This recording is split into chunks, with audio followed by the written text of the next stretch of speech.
In today's video, I'm going to teach you how to create a delete query in Microsoft Access. A delete query permanently removes records that match conditions you define, so we'll take it slowly and verify everything before committing any changes. Start by opening Microsoft Access and the database you want to work with. It's always a good idea to work on a copy or ensure you have a recent backup since deletions can't be undone. With your database open, head to the Create tab on the ribbon and choose Query Design in the Queries group. This opens a new query in Design View and brings up the Show Table dialog. In that dialog, double-click the table that contains the records you want to remove. You can add more than one table if your criteria depend on relationships, but be careful. Deleting from a joined query can have broader effects. When you've added the relevant table, click Close. You are now in the Query Designer. On the Design tab, in the Query Type group, click Delete. This converts your query into a delete action query. You'll notice a new delete row appears in the design grid, and the table you selected is marked as the target for deletion.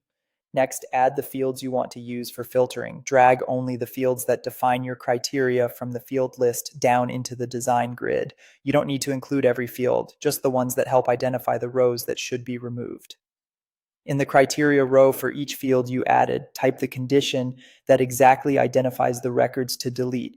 For example, you might type inactive in a status field, date 365 for a date field to remove items older than a year, or like test to match a pattern. Use and or place criteria on the same row to narrow results, and use or on separate rows to broaden them. Be precise. Overly broad criteria can delete more than intended. Before you run the action, preview the results. Use the View button to switch to Data Sheet View. You'll see the records that would be deleted without actually deleting them yet. Scan the list and the record count in the status bar. If anything looks off, switch back to Design View and refine your criteria until the preview shows exactly what you expect. When you're confident, go back to Design View. In the Results group, click Run, the red exclamation point.